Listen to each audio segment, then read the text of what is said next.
Did you ever meet him? No, but you know what? I've tried many times to slide into his DMs. I really have. Yeah. I like unapologetically. I'm like, yo, you may have heard of me, maybe not. What's up, everybody? Welcome to the Call Up. Jillian Sakovitz alongside my best friend in the whole world, Susanna Collins. Hey, girl. Hey. Looking marvelous today. So are you. So are you. You're glowing. Well, I have a big lamp in front of my face, Susanna. And this is very is hot. Selfie lights, people. They work Guys, wonders. Pull up a chair, pull up anything wherever you're listening from, grab a drink. We had an incredible, candid conversation with Kyle Martino about kind of his constant evolution of life after soccer, life after MLS, life after being an NBC Sports commentator. We talked about his run for U.S. Soccer president, talked a little bit more about U.S. Soccer in general, and most importantly, sliding into Diego Maradona's DM. So you're in for a treat of an interview today. It was awesome. But a few things we have to get to, including Here for This. Yes. And Susanna Collins, I have to ask you. Oh, God. In like fifth grade, I was a big bird aficionado. On my bio, my favorite things was bird things.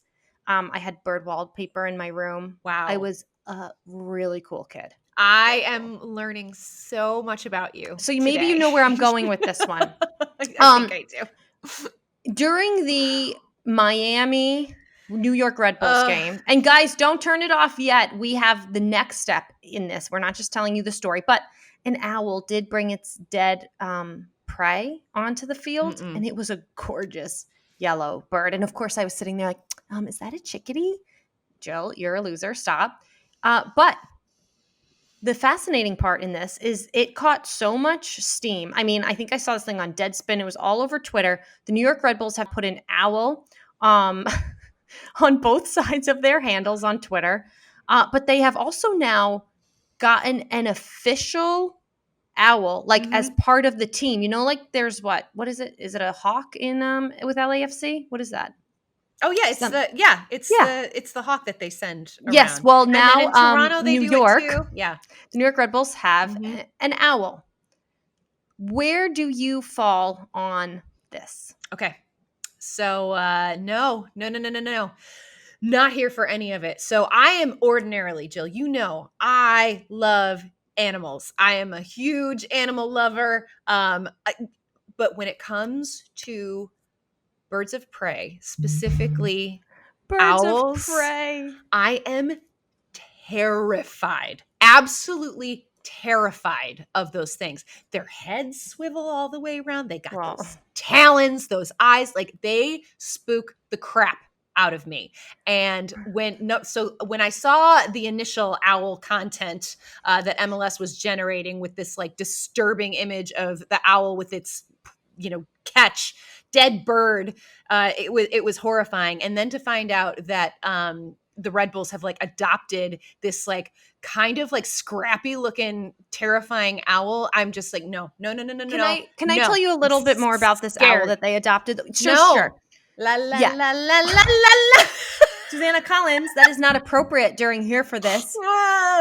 Yes, a very scary owl that's had a swivel head did fly onto a field. But just hear me out for 1 second. That happened in Miami. So that made the Red Bulls, who won that game, they adopted a female great horned owl named Bubba. She lives at a wildlife refuge in New Jersey.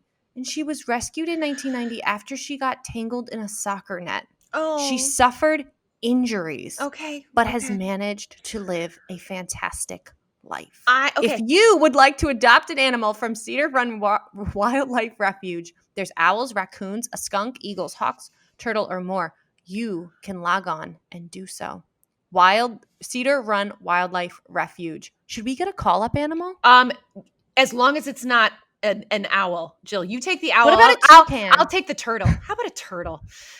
I was a big toucan fan. Oh, God. Oh, my God. You and the birds. I just don't know. This is such a loser. What is going on? Next Here for This. Jill, it is officially fall. now. The weather has sort of turned, Certainly the has. leaves are starting to change. The days are getting shorter. And inevitably, what this means is the onslaught of pumpkin everything. Okay. It used to just be like the pumpkin spice latte. Like that was the thing, right? Like everyone would like freak out because it's like, oh my God, Starbucks is now serving pumpkin spice lattes and la la la la. Like, gotta get it. Now it's like pumpkin candles, pumpkin yogurt, pumpkin coffee creamer, pumpkin flavored everything. Everything smells like pumpkin. People like the color like is now even a thing. It's like a pumpkin inspired everything. Are you here for all things pumpkin right now? They give me like anything pumpkin flavored gives me a headache. Mm-hmm. It's kind of sugary. Mm-hmm. It's not that good. Smells good. Candle fine. Let's leave it at a candle. You know what? How about some pumpkin spice jerseys? Pumpkin spice. I'm surprised that an MLS team hasn't done that yet.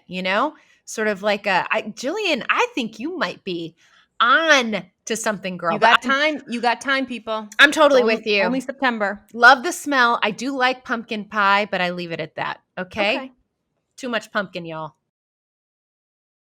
So another completely not related to MLS here for this, again, really earning our paychecks well this week, is I am taping this from my parents' house for a myriad of reasons, hence this really gorgeous Millbrook Blazers jersey up here. I love it.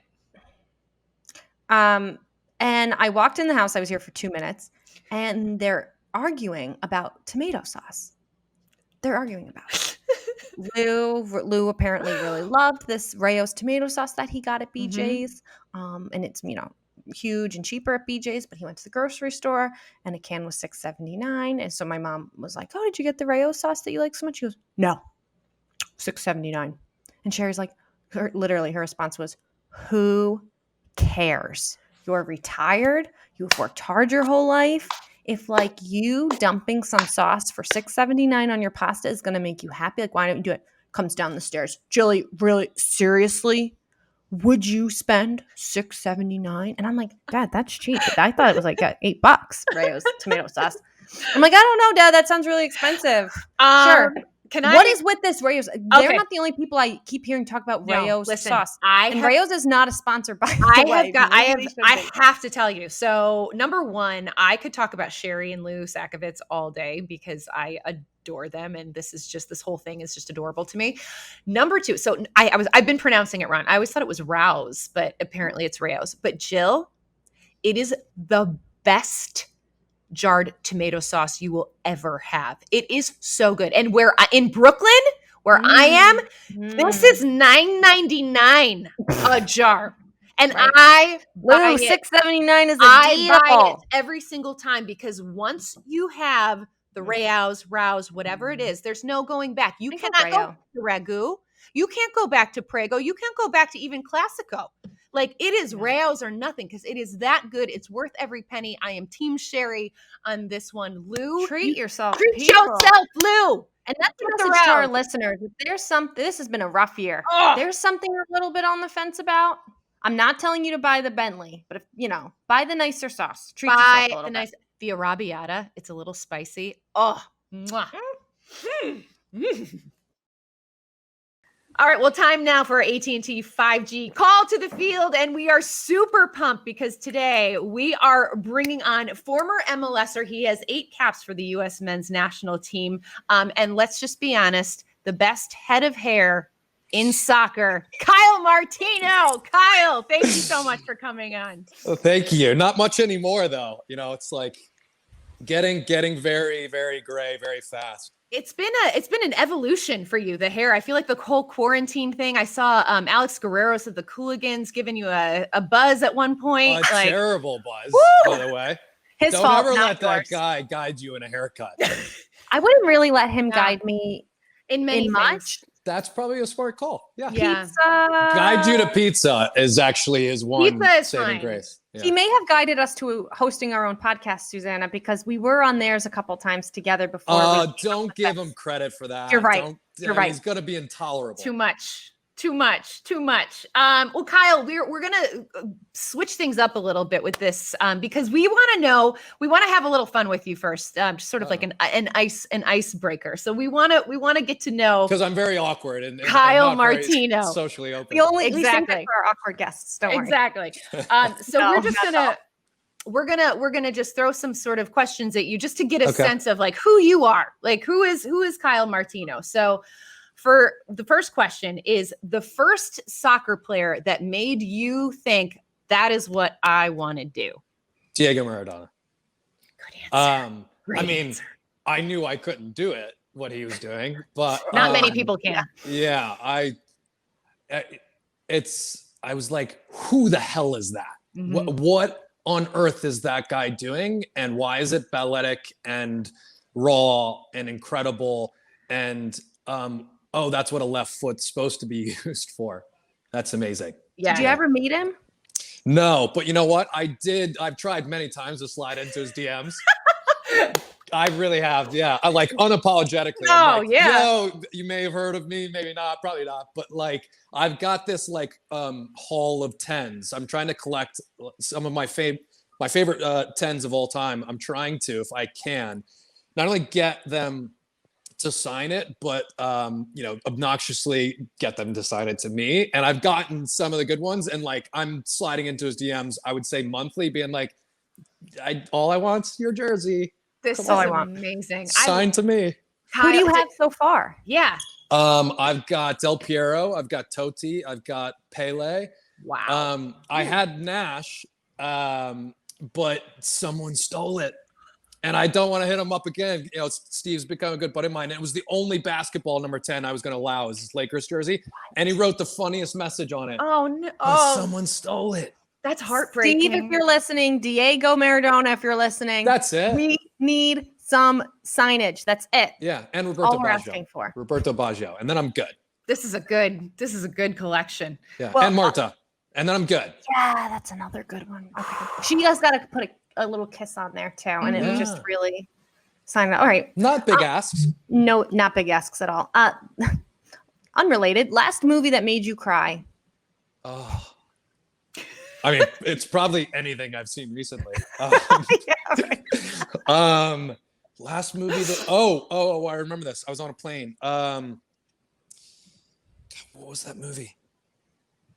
I mean, it's kind of, this is ridiculous, but it is, and not only is it the last movie that made me cry, it's the last movie I watched. And it was Ford, the Christian Bale. Oh, yeah. Ferrari versus Ford. You cried in movie. that? What made you, what about it made you cry? Probably emotional instability. And I find that when I am on a plane, and I am not traveling much these days, but when I have been on a plane, maybe it's the lack of oxygen, but I get like overly emotional, and I feel like every movie I watch on an airplane, I inevitably end up in tears. I ugly cried too. It was like, and like what's awful too is you already can't hear yourself, but then you have your earphones on, so it's like. The cry is a shriek, you're just like, I can't, his son, oh my God. Susanna Collins and I have had many conversations since March. I mean, with an exclamation point of just irrational cries. We had to talk about it just yesterday. We did. Yep, sure did. Okay. We'll have to do a group crying therapy. session. Listen, we're all it's been a rough year, man. Yeah. Like, we can't watch like The Notebook or we'll actually like spontaneously combust. No, none of that. Okay, who is the most famous person in your cell phone? I mean, it's Beckham. That's easy. Yeah. Just casual. Although what's so funny about Bex is like, it's probably not even the most recent one. He has to like change his number so often because like people just get it. Meanwhile, to show you a not so famous person, I've had the same phone number for about 20 years. So still 614. Hit me up. So wait, what area code is that? Columbus. Yeah, when I was playing for the Crew. Okay. This is how old I am. When we were playing for the Crew, there was a guy that worked for Nextel and gave us all these like deals on the like walkie-talkie thing. And so we all have Nextel and McBride and like all of us still have the same phone numbers that like have the same kind of numbers. So it's like obviously after 614, they all start the same. Oh and my it's God. so funny because we're like the OG Nextel like Columbus Crew guys. That's fantastic. You could get some serious super fans after this now, figuring out yours. Yeah. I know. There's only 2 million. The like different like algorithms. There's only 2 million possibilities. So yeah, just keep trying.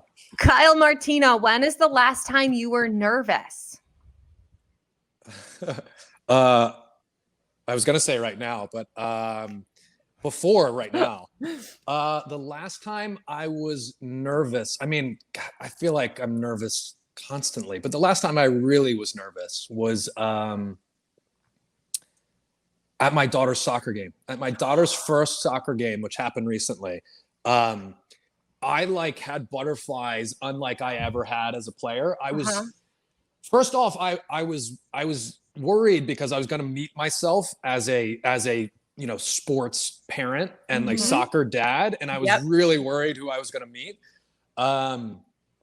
And it's really funny. I was nervous before the game, and myriad reasons, but mainly because I just wanted her to enjoy it, and I wanted her to enjoy it for her, and I wanted to like be in the background, and I was standing off like way to the side, but I couldn't help myself. I finally came over at one point during a water break, and I was like, Marlo, come here, listen. When the ball goes out over the end line, the coaches, they roll it out to kind of get the play going again. So kind of like just cheat a little bit towards the goal you're trying to score on.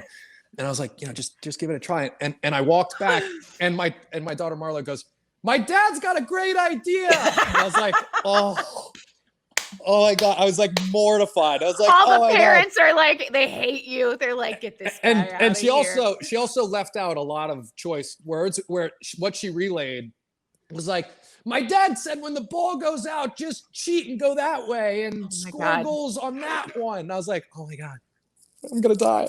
Kids, you gotta love them. Oh man, little slightly awkward. I love it though. I mean, like the evolution of becoming the soccer dad. I love your awareness of that. Because that is it's such a thing. There's such a stigma with being the sort of hovering sports parent. And as a former professional player, I'm sure the instinct is just like, come on, kid, get out there. Put your on a barometer. Where would you put your cheering level? Because I know like some parents have to really go in and control it, or like, I'm only going to put it this way. Like, where do you rank?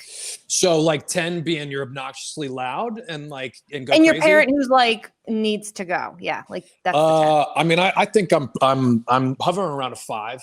Oh, perfect. Oh, that's I've got a really loud whistle. So I throw that. I've got like a concert whistle, so I throw that in from time to time. I love the whistle. It's like if it's your parent. Like as a kid, my dad felt it was too boisterous to say my name, which I think is kind of ridiculous. But he'd say, "Come on, number 9." Like so, I knew it was him. Like he didn't know you. But yeah, you can say couldn't say Jillian. Come on, yes, I was 9. Millbrook High School's number 9. You best believe that. Yeah, Kyle, who's the last person you texted? It was you guys because I lost the email. It's Susanna because I lost the email, of course, and couldn't find the link. And you guys are sitting here being like, is he coming on? We never had a doubt, Kyle. Yeah. Never a doubt. I'm honored that I was the last person you texted. That's a little feather in my cap. Okay. What is the best advice that you've ever gotten, be it sports, life, what have you? I would say the best advice, I can kind of remember it. It was a backyard talk with my dad, and he said, if it means something to you, say it out loud. That's which I thought it's like, it's always the things we're scared we're going to lose or not, or won't come to fruition that we kind of like keep private to ourselves. But I think those are the ones that you say, like, this is what I want. Papa Martino dropping wisdom. Kyle, you are someone who has so much going on, and I kind of cringe when I say that because I know when people say it to us, you're like, do I really? Like, maybe I make it look like that, but really, like you, if I think about, the evolution as player, broadcaster, philanthropist, now a social club of sorts. You know, Suzanne and I loved checking out your latest project in Footy House yesterday. So can you tell us more about the concept, but also how it came about and what you want this to be? Yeah, I do have a lot going on, maybe too much going on, I'm starting to realize. You know, going back to the US soccer election, I'm like, I was just sitting with a friend of mine who works with my foundation Over Under Initiative. And I was like, did I run for US soccer president and then start 4 businesses, get divorced and move to Brooklyn and leave my dream job to pursue it all? Did I just do all of that in 2 years? And it's like, oh gosh, I got to slow down a little bit. Yeah, the latest concept is, it's called Haus. And so it's at Footy House on Instagram. And it was just this concept I've had for a while, which, like, Street FC was also a concept I had for a while, which was like, there's just something I want to be a part of, which I feel like is the cliche of every entrepreneur, you know, create something that you need in the world. But like, I would look at Soho House and even CrossFit and these certain kind of, you know, socially curated environments or sort of, you know, tribal experiences of getting people back enjoying the presence of one another, but also tethered to something that they're interested in, that they share as a conduit. And I was like, what better than the game? And so in my playing days, I was fortunate to have the players lounge and, you know, a kind of locker room vibe. And then, you know, I've done like the Soho House things and seen these certain worlds that people create. And I thought, you know, we're underserving the soccer community, that we don't have that special clubhouse to go to, whether it's you played or you didn't, whether you just started watching, you've been watching since you were 4, to all meet and have a kind of clubhouse of your own to, you know, to disappear to or go to be seen and enjoy the greatest game on the planet together. So yeah, I created Haus right now also in a way to kind of responsibly get people back to enjoying experience and hopefully grow it to be a network of people that get jobs or meet significant others or find friends when they're new to a city, but all tethered to this game that we all love so much. It's so cool. We checked it out yesterday, and we were I mean, it's just such a cool concept. So comfortable. So comfortable. The back garden is just awesome. But we could not get over, Kyle, like how well decorated it was. You have a very, very keen sense of style that Jill and I both very much appreciated. So the aesthetic was spot on. Just missing a Diego Maradona signed jersey. It's on the way. It's on the way. Well, thank you. Kyle, I want to ask you about your sort of evolution, like after playing, because you're talking about all of the things that you have done and are involved in, and you have this incredible entrepreneurial spirit. And I'm wondering where that came from. If you could kind of speak about, you know, because a lot of guys, former players, struggle as to what to do in that next step of their career and sort of figuring it out. And maybe some go into coaching, maybe some go into broadcasting, maybe, you know, some take some time to just sort of figure it out. But you have created this very, very unique path, and you have done so many different things, and you're taking on so many different projects. Like, did you always have that entrepreneurial spirit? Did you know that after your career, you know, you wanted to sort of create? Yeah. So, well, thank you. And, you know, it's funny, you never see yourself the way others do. And you know, I'm sometimes uncomfortable with compliments, but you have to, especially as a player, which is such a Peter Pan world, right? Like, a lot of what players get stuck in is, you just don't want to believe it's going to end at some point. And there's so much about it that reinforces this kind of fantasy world of playing a game for a living, which is the greatest thing I've done in my life. And I feel so fortunate to have done it. But I've constantly been trying to evolve as a person and think about what was next. And I think in some way I didn't enjoy my playing career enough because I always had the kind of mindset of, yeah, but what's next? Like, who are you going to be after you play, or even during my playing career?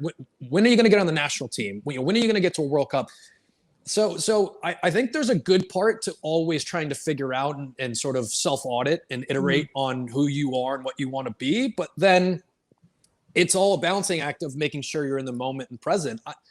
I think it started when I was young. My dad is a very impressive and very interesting business mind. And I take so much of kind of sitting around the table when I was young, and my brothers have all gone into the business world and my sister as well. And I think we're all kind of an amalgamation of him and my mom being a stay-at-home mother. That's one of the hardest jobs ever. It was always like kitchen table osmosis of like just picking these things up. And I was always a creator. I was always the one kind of at home taking the broom and unscrewing the end and getting stools and setting up goals. And like, there's always been a builder side of me of wanting to build things to get people together. And so when my career ended, it ended because of a career-ending injury at 28, which was never the plan. And in a strange way, it kind of forced me into what's next rather than having that long and scary last runway of like, I'm 34 and it hurts to get out of bed and like this thing's ending pretty soon and like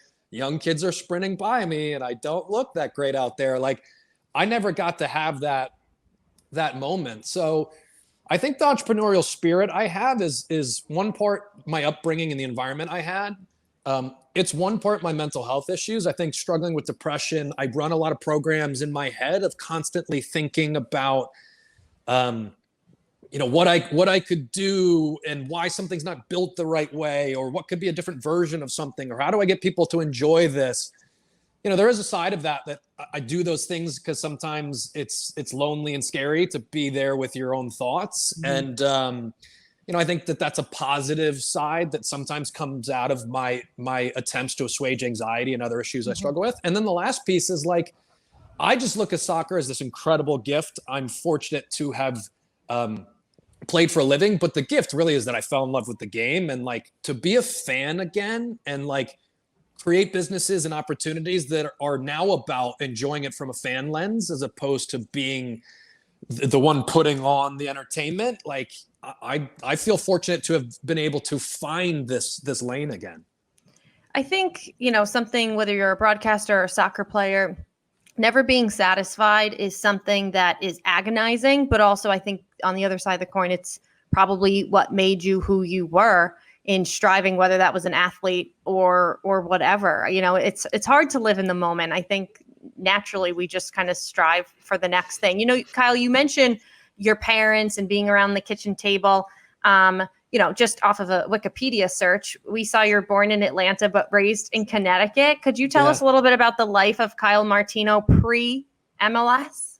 Yeah, I was kind of like a there's the phrase army brat. I was kind of a corporate brat. Like when I was young, my dad came from an Italian immigrant background and a lot of relatives living in Rhode Island, and he was the first to kind of break through and go to college and went to Notre Dame, and just a very bright and driven person. And with the support of my mother, kind of changed our world. And we went from, being in a small house all in one room to things kind of changing. And so we moved a lot when we were younger, when my dad was trying to really, turn a great education into a great career, into a great life and opportunity for the rest of us. And, one day before church, I remember it sitting, on the carpet, waiting for all the siblings to get wrangled to get in the car and go to church in our terrible Argyle, matching sweaters. And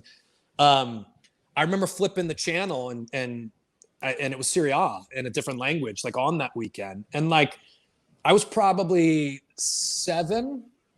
And like, that's an inflection point that changed my life forever. Like seeing that magic and seeing what was going on. Like I knew I was like, this is my purpose. I'm supposed to be doing this. And that was a time where like, kids weren't talking about soccer or really playing it at recess. Like it felt much more like an underground thing when I was young that you had to seek out and kind of find. And so from there, it was a life of, just finding ways to consume it, watch it, play it at all times. At that point I was making jerseys out of like blank, white t-shirts. And my mom would get like so furious with me that I'd like paint these like shirts to look like the jerseys that they had on the TV, and breaking windows. I figured out how to spackle at a really young age, having put holes in every single bit of drywall in our house. And then it was kind of a fanatical pursuit of like that North Star, passing through different entry points into the game, whether it be playing pickup or playing with adults indoor or playing in leagues. And it's funny, like it all feels kind of like a whirlwind because my siblings went on different tracks. And, I missed a lot of my youth dances and all these other things because I don't know. I just had a really kind of blinders for this is the life I wanted for myself. And so, therapy sessions are really interesting these days when you reconcile decisions you made as like a 9-year-old. But yeah, it's all kind of a blur from that 7-year-old moment in the living room.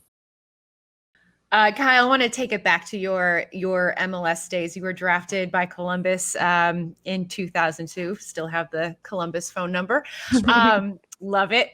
Now that you are where you're at in life, when you kind of reflect back on your playing days and your career in MLS, what are some of the moments for you that you think about most often, either in a positive way or in a negative way? Are there certain moments for you that you, within that MLS career, that you sort of feel, were pivotal and monumental for you in your personal growth? Well, the first was definitely getting drafted.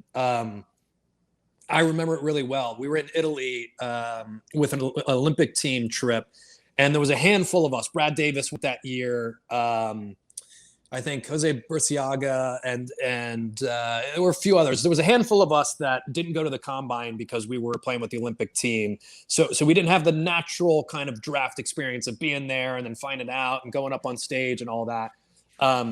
We were watching on terrible Wi-Fi. I mean, it was like, it might've been dial up. It feels like it was so bad. And Edson Buttle and others that were already in the league, we were all like curled up around the TV, hitting refresh. And we were kind of like closed off from the world. So we didn't really know what was going on. And also like, it's not like it is in the movies where, Jerry Maguire's up there and they all like, they're all in the big conference room and dad and they know where they're going beforehand. Like you had no idea until your name came up. Mm-hmm. And so I remember it. Like I remember sitting there and like Brad Davis went ahead of me, which really annoyed me. And then,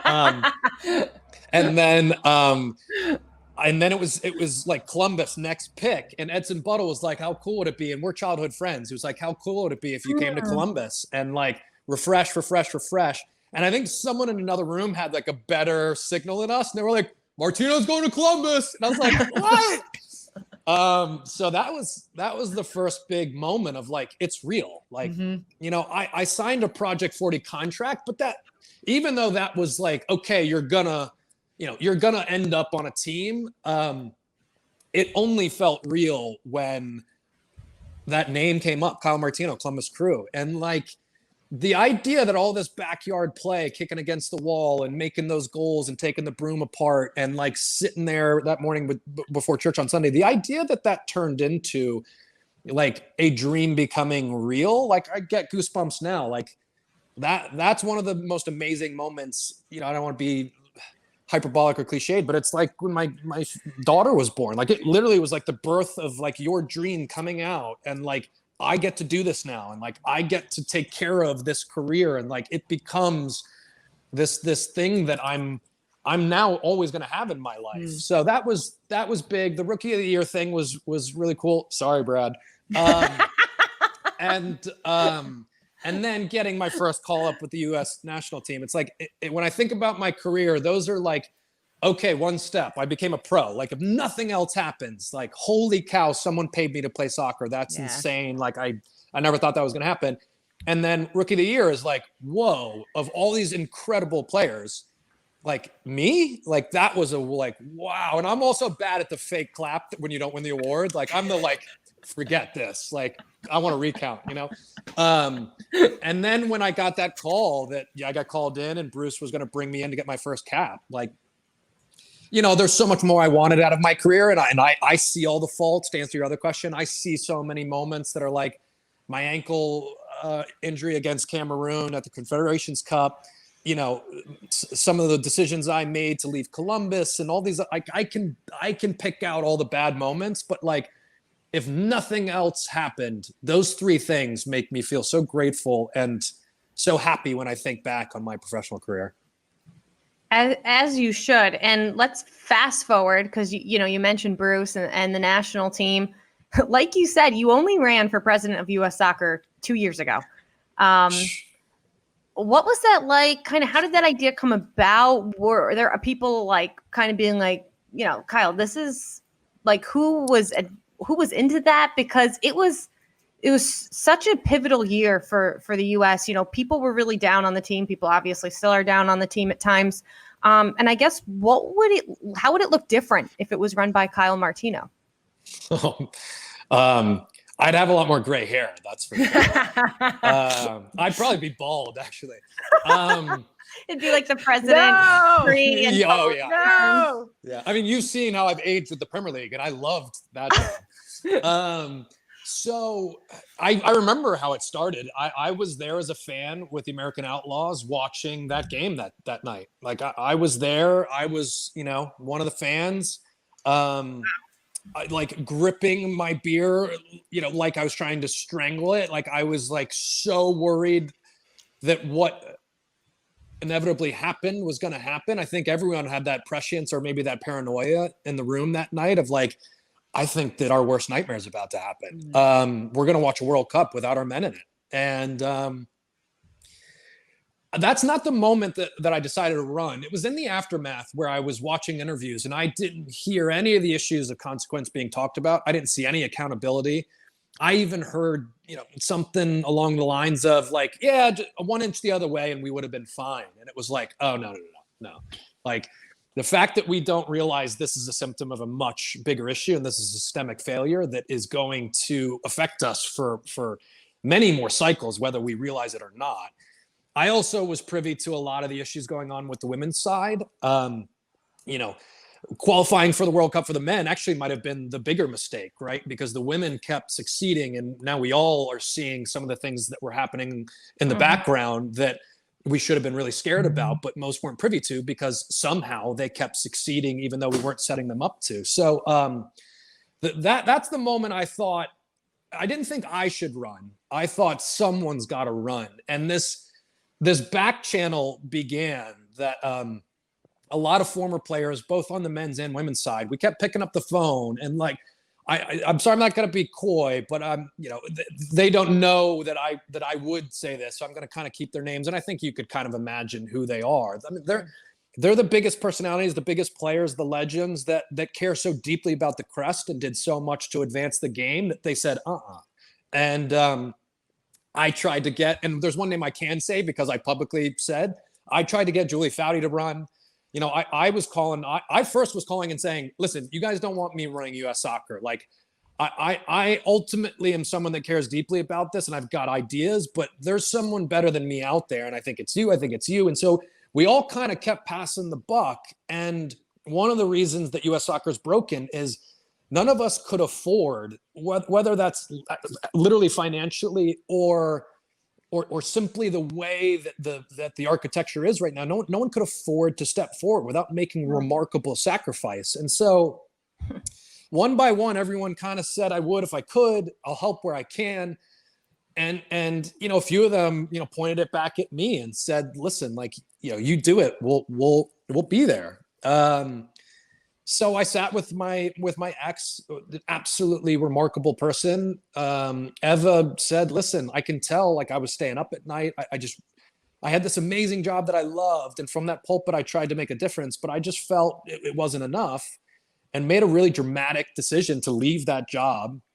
So now everyone can see why it's not so dramatic this time around. Like left that job to pursue something that just I knew was going to be a gaping hole in me if I didn't step forward to at least fight for a a platform of candidates that had to talk about how they were going to change the game, had to talk about the issues of consequence, had to come forward and at least offer some ideas so we could hold them accountable. And got a lot closer, honestly, than I thought I would. And it was a life-changing experience in that Over Under Initiative and Street FC and Golfer and Haus and all these things that I'm trying to do now are born out of what I saw and what terrified me when I ran for U.S. Soccer president. Mm-hmm. So, Kyle, what is your outlook right now on the U.S. men's national team? I mean, because we are seeing, the good news is that we're seeing a lot of young guys playing overseas and having success. Gio Reyna, Zach Steffen, Christian Pulisic, all of these wonderful stories. Are you hopeful? Do you feel like the right decisions are being made? Is the system being fixed? Yeah, I mean, listen, I would say if I had to choose one, I'd say I'm hopeful. I think that here it's a paradox, right? The beautiful thing about it is also the problem, the inertia of this game, the fact it's the beautiful game, it's the greatest thing on the planet. You don't need to sell that. You just need to watch it, how much of this planet is consuming this game and how important it is to every culture across the country and across the world. Like, it's clearly the greatest game on the planet. Like that, there's no one even in the rearview mirror. And listen, I'm a multiple sports guy. I love all these sports. I think basketball and soccer are the exact same sport when you really distill it down to the essence of them, right? But what worries me is that inertia can cause the people that legislate the game, the people that are responsible for and have nonprofit status because their charter is to make it available to the most amount of people that they possibly can, to be a member services organization that ensures this gift that saved my life, this gift that gave me so many opportunities, this gift that's the greatest social justice instrument on the planet, is not the right of a tiny group, but the gift and the privilege of every single person that wishes to engage with it.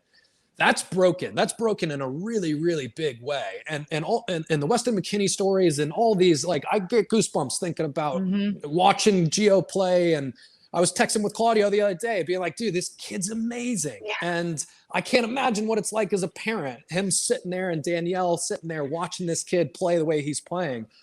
And all these are success stories, and some of them linked to great decisions MLS made, that U.S. Soccer made. I'm not one of these burn it down, and I never was. We have to figure out how to protect the gains of people who have made, whether it's Don Garber or Sunil Gulati, throwing these guys into a category of anything of twisting mustaches or they're responsible for all these problems is just, it's obtuse and it's not helpful. Mm-hmm. These guys have made some really great calls that have advanced the game in this country and continue to advance this country, game in this country. And they have got blind spots based on an insular culture that sometimes doesn't help them see where they're getting it wrong. But ultimately, I'm hopeful because we've made enough good decisions that it's moving in the right direction. But under from the pyramid standpoint, under this like really exciting professional level, whether it's the women's game and watching like Tobin Heath and Alex Morgan and some of these sign-in deals with these big clubs and how they perform at the international stage. Like, I love all that stuff. Anything I'm doing is a Trojan horse to get our men to be as good as our women on the international stage. Believe me, like that is part of the agenda. But the pyramid below that is vast and so mismanaged and so underserved and so broken that we really have to wake up and solve a lot of those problems. Some of them are not U.S. Soccer's to solve. As an organization, it's hard to manage a soccer world the size of Europe with the resources of a tiny country when you think about what they really have to spend to solve some of these problems. But there's a lot broken within some of these organizations that aren't focusing on these problems the right way. You mentioned Gio Reyna, kids, and then you told us about Marlo playing. Let's talk a little bit about, you never know. Someone might be texting you in like 15 years and be like, Marlo, man, he is just killing it out there. You have 3 gorgeous, gorgeous kids. You've talked about your ex-wife, and you've been so open on social media about having a loving family and doing it our way. And I think that's so important for people to see, especially in a world of social media, that yeah, there's the traditional BS that we've seen on TV. But let's all be honest about our real lives. And I'm very appreciative of that. What is life like for the Martino, family? What is doing it our way mean for the Martino family? And what does it mean for your kids? Well, I would say the first, and thank you for that. The first, I would say, deconstructing that phrase, the first thing that is our way is we worked very hard at staying married. And our way was we were never going to package success with staying married. Staying married for the kids was not something we believed in. We knew that the best versions of us were essential for our kids to have the right outlook on life, to model relationships, to model careers, to model humility, to model goal setting and pursuit of individual things, in order to shape the world in a way where they could thrive and live with confidence and compassion. We had to be authentic versions of ourselves, and we weren't when we realized we shouldn't be married anymore. And I give my ex-wife a lot more credit than I give myself, and that I was scared of not being married anymore. I was scared of breaking that social construct. I was scared of what it was going to be like to be Kyle the dad without this incredible daily support of a remarkable mother that was there to bail me out and help me when I wasn't getting things right. So I was fearful of taking a leap into building the normal that we have now. And I remember when we made the decision, we cried and hugged, because we made it from the best place we'd been in as a couple in a long time, where we had so much love and respect for one another, because resentment left once we realized we didn't have to stay together to have a loving and wonderful family that our kids were going to thrive in. And from that day forward began, how do we transition to the new normal in a way that makes our kids realize they still have family, they still have two parents, and then like the fun stuff of like Marlo being like, wait, I get two rooms, like, and all of this other stuff came after the hard work of like being coached by our couples therapist on how do we present this to our kids, who even at their young ages still have a construct based on witnessing examples of what people consider to be social norms. And very quickly, the neuroplasticity of kids at that age, they're like, got it. There were tears, there was fear, there was anxiety. And really quickly now they have two remarkable worlds: a world with dad, I would say three: a world with dad, a world with mom, and a world with all of us. And their world in Connecticut is now much different than their world in Brooklyn. And we feel very fortunate that we can show them two different lives, one very creative, one more diverse, one with a great education system, one with challenges but remarkable benefits to living where they live and having the water and having big space. It's like, if you could splice two worlds that you try to decide between, but you never get to enjoy that reality, we're really fortunate that we're able to navigate what was really challenging to deliver both of those worlds to our kids and let them become who they're going to become with that access.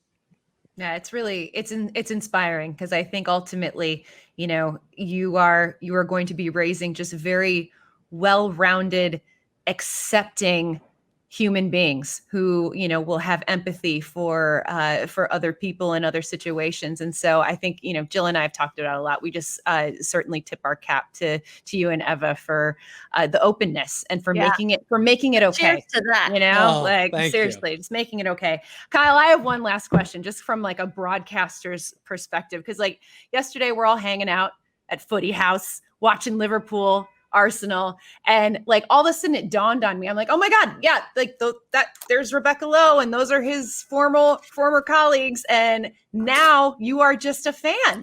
And so I'm just wondering, like, what is it like just being a fan now, and kind of removing yourself from that broadcaster role, and like just seeing your old friends up on TV doing their thing? Well, I'll say it's strange. Initially, it's really hard. the muscle memory kicks in. And there were moments yesterday where I was like, oh my God, am I going on? Like, it's like a phantom limb of like TV personality that you're like, oh my God, I'm still there, aren't I? Like, it's strange, and also it's sad because I'm gonna miss those guys. I got to see Robbie Mustoe in Westport recently, and I've established really strong relationships. I mean, 7 going on 8 years, this family. And one of the things that works about the broadcast, I think, was slightly accidental, but probably in how they looked at each individual talent through a hiring lens. Like, we just there is a chemistry about us all being together that I think we can't help but have it come across on air. So I'll miss that from a professional standpoint. I'll say from a personal standpoint, for the first time in 20 some years, having my weekends back feels really nice. And also, like, it's a tough thing, but it was time to move on. And the story that I just told about Marlo is a perfect example. I can tell my daughter I'm never going to miss one of her soccer games. I'm not going to miss one of her games this year. And I couldn't say that before. And that's a remarkable thing to be able to do as a parent, is to show up in those moments and have my daughter not wonder, will my dad be here or not? And I can still see the two Robbies. I've talked with, and Lee Dixon's become one of my very, very close friends.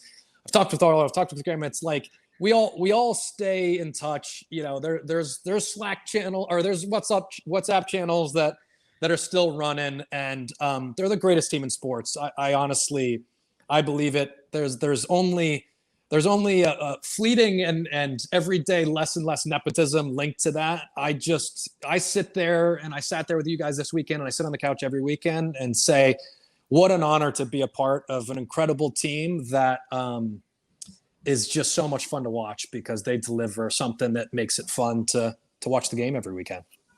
Love it. Well, we miss your commentary, Kyle, but we are more than happy to be fans with you at Footy House. And we love all of the projects and ventures that you're taking on in this next chapter, which is super exciting. Thank you so much for coming on and just being so open and honest as always. And we'll see you at Footy House soon. See you at the house.